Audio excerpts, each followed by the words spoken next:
Olá, patriotas! Hoje é dia 24 de junho de 2022.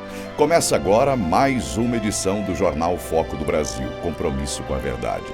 Muito prazer, eu sou Leonardo Miller e a partir de hoje estaremos juntos no Jornal Foco do Brasil, primeira edição. Desde já, confira se o sino de notificações está ativado para receber as nossas atualizações e ficar sempre muito bem informado. Além disso, deixe o seu comentário, participe do chat ao vivo. O Foco do Brasil é um jornal independente e só é possível por conta da sua audiência e apoio. Então curta, compartilhe e se torne membro do nosso canal. Vamos agora às principais manchetes de hoje. Bolsonaro sanciona teto para ICMS sobre combustíveis. O presidente aprovou com vetos o projeto de lei para tentar conter a disparada da inflação. Motociata com milhares de pessoas acompanha Bolsonaro em Caruaru. O povo de Pernambuco foi às ruas para recepcionar o presidente, que foi visitar a festa de São João de Caruaru. O presidente diz a empresários que espera queda da taxa de emprego. Bolsonaro falou que o índice deve ficar abaixo de um dígito nos próximos meses e que o Brasil vai bem na economia. Brasil participa de encontro com BRICS. Durante a cúpula, o presidente Bolsonaro cobrou uma reforma na Organização das Nações Unidas. Luciano Hang tem segunda vitória na justiça contra Gregório do Vivier. O processo foi feito após o comediante do Porta dos Fundos pedir no Twitter que alguém assassinasse o dono da van. A agenda do presidente Jair Bolsonaro nesta sexta-feira começou às 10 horas da manhã, com cerimônia de entrega dos residenciais Canaã 1 e 2 em João Pessoa, na Paraíba. No início da tarde, o presidente parte para Campina Grande, onde fará uma visita à Vila Sítio São João e, em seguida, dará uma entrevista ao Grupo Opinião. No início da noite, o presidente concluirá sua agenda na Paraíba com uma visita à festa de São João do Parque do Povo. Após isso, ele retornará para Brasília. O presidente Jair Bolsonaro sancionou com vetos o projeto que limita o ICMS sobre itens como diesel, gasolina, energia elétrica, comunicações e transporte coletivo. A sanção foi publicada na noite de ontem, em edição extra do Diário Oficial da União. Pelo texto aprovado pelo Congresso, esses itens passam a ser classificados como essenciais e indispensáveis. Isso significa que os estados não podem cobrar uma taxa superior à alíquota geral de ICMS, que varia de 17% a 18%, dependendo do estado. Antes da medida, os combustíveis e outros bens que o projeto beneficia eram considerados supérfluos e pagavam, em alguns estados, até 30% de ICMS. A lei sancionada é uma das apostas do governo federal para tentar conter a disparada da inflação, principalmente nos combustíveis. Entre as normas vetadas por Bolsonaro, está a que previa que, em caso de perda de arrecadação provocada pelo teto do ICMS, a União deveria compensar os estados e municípios em pisos constitucionais como saúde, educação e o Fundo de Manutenção e Desenvolvimento da Educação Básica. Também foi vetado o trecho que determinava que estados que não possuem dívidas com a União poderiam ser ressarcidos de suas perdas. Para justificar os vetos, o presidente ressaltou que os estados receberam auxílio da União em 2020 por causa da pandemia. Bolsonaro argumentou também que eles tiveram um aumento na arrecadação, então não precisam de compensação. O presidente Jair Bolsonaro participou nesta quinta-feira de uma motociata com apoiadores em Caruaru, em Pernambuco. Na cidade, o chefe do executivo também visitou a festa de São João de Caruaru. Este é o segundo encontro de motos em que Bolsonaro participa neste mês. Bolsonaro andou de moto acompanhado do ex-ministro do Turismo, Gilson Machado, pré-candidato ao Senado por Pernambuco. A última motociata da qual o presidente participou foi realizada em Orlando, nos Estados Unidos, em 11 de junho. Bolsonaro participa das motociatas desde maio de 2021, quando aliados e apoiadores organizaram pela primeira vez um passeio do tipo em Brasília. Os encontros também são realizados fora da capital durante viagens de Bolsonaro para eventos oficiais. O presidente Jair Bolsonaro afirmou que a taxa de desemprego no Brasil, atualmente em 10,5%, deve continuar caindo nos próximos meses e ficar em um dígito. A fala foi durante um discurso para empresários do setor de bens, comércio e serviços. Veja no vídeo a seguir. Passamos agora há pouco de 13ª para a 10ª economia do mundo.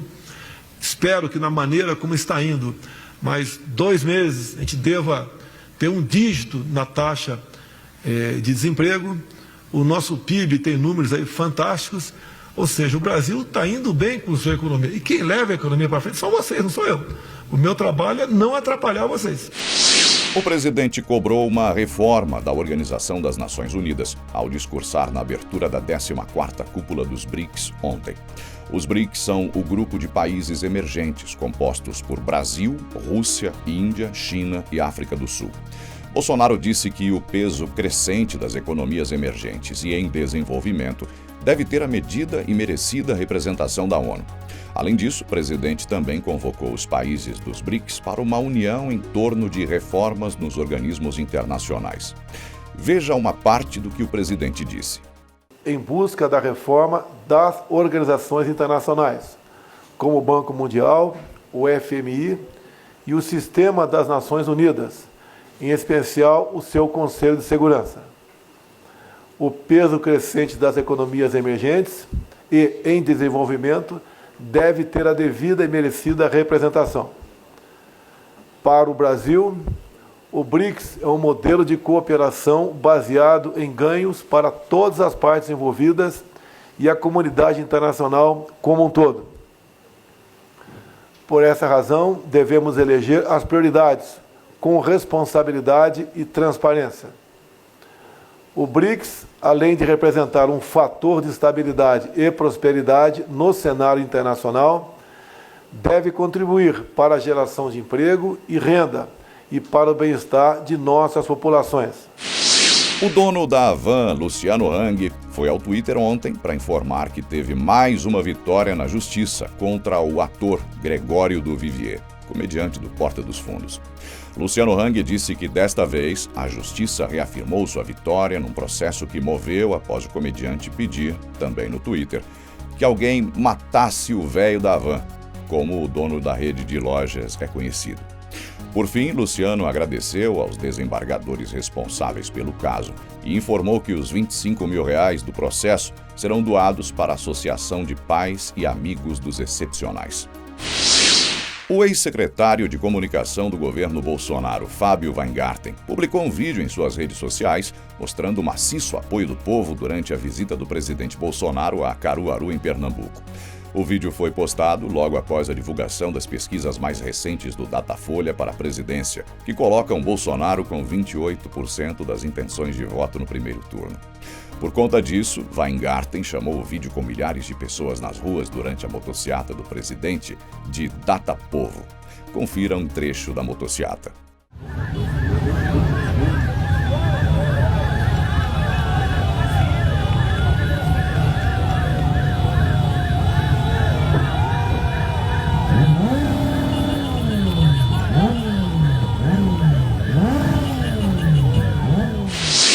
O ex-ministro da Educação, Abraham Weintraub, publicou um vídeo criticando o presidente Bolsonaro e também um antigo colega seu, Tarcísio de Freitas, que é candidato ao governo de São Paulo.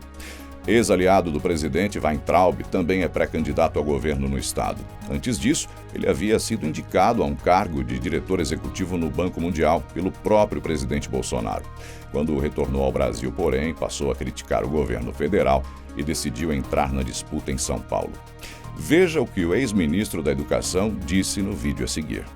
O estado de São Paulo é fundamental nessa estratégia da gente conseguir lutar contra o centrão militar e lutar contra a esquerda. Sem o estado de São Paulo é muito mais difícil. E o Tarcísio, ele é totalmente alinhado com o poder. Ele não é... Não vou falar que o Tarcísio é centrão militar ou o Tarcísio é esquerda. O Tarcísio é quem está no poder. O que eu preciso fazer para ficar aqui? Esse é o que é o Tarcísio. Que comprou um apartamento de R$2 milhões no Distrito Federal. Agora, recentemente. Né? Incrível. Todo mundo trocando de casa, de carro. Bacana. Muito bacana. Incrível como o governo Bolsonaro permitiu muita gente ficar rica. O Departamento Nacional de Infraestrutura de Transportes, o DENIT, iniciou nesta semana os serviços emergenciais para a construção da nova ponte sobre o Rio das Pombas, em Pouso Redondo, na BR-470, no estado de Santa Catarina. De acordo com o DENIT, tratam-se de serviços emergenciais que incluem a desmontagem das atuais passarelas metálicas. Posteriormente, a ponte antiga será demolida e será construída uma nova estrutura. Com 35 metros de comprimento e 16 metros de largura, a nova ponte terá comprimento, largura e vão maiores do que a antiga, contando com faixas de trânsito nos dois sentidos, acostamento e passagem para pedestres e ciclistas.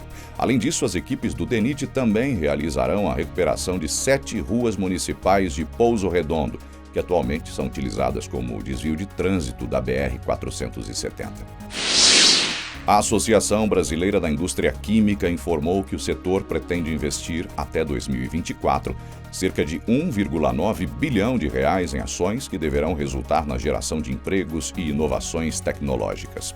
O anúncio foi feito durante um evento organizado pela entidade em parceria com a Secretaria de Assuntos Estratégicos da Presidência da República. O presidente da Abiquim, Ciro Marino, disse que a indústria química brasileira é a 6ª maior do mundo, mas poderia saltar para a 4ª posição. Atualmente, o setor gera 2 milhões de empregos diretos e indiretos e tem faturamento em torno de 190 bilhões de dólares, respondendo por 11% do produto interno bruto brasileiro. O Banco Central projetou para 2022 alta de 1,7% do produto interno bruto. A previsão anterior, divulgada em março, era de um crescimento de 1%.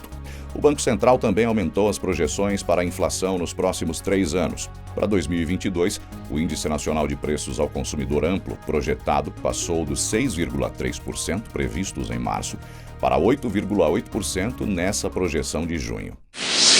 A Receita Federal arrecadou 165 bilhões de reais em tributos em maio de 2022.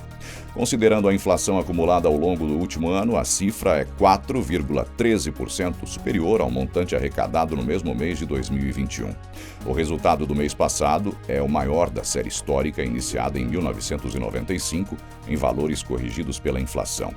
Com o resultado, apenas os cofres públicos federais já receberam mais de 908 bilhões de reais em tributos federais pagos pelos contribuintes entre janeiro e maio deste ano. O Tribunal Regional Federal da Primeira Região mandou soltar o ex-ministro da Educação, Milton Ribeiro. O desembargador afirmou que não existem, nesse momento processual, as condições de manutenção da prisão preventiva.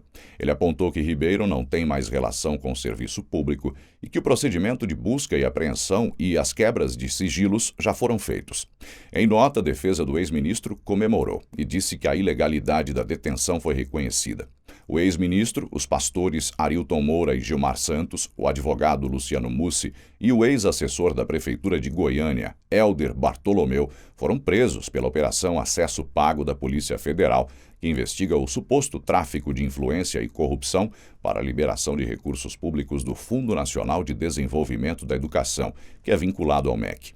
Em sua live semanal realizada ontem, o presidente Jair Bolsonaro reforçou que continua acreditando na inocência de Ribeiro e afirmou que não havia materialidade para o pedido de prisão. Após uma recomendação do Ministério Público Federal, um hospital em Santa Catarina fez o procedimento de interrupção de uma gestação numa menina de 11 anos que foi vítima de estupro no estado. A informação foi divulgada pelo próprio MPF em comunicado oficial ontem.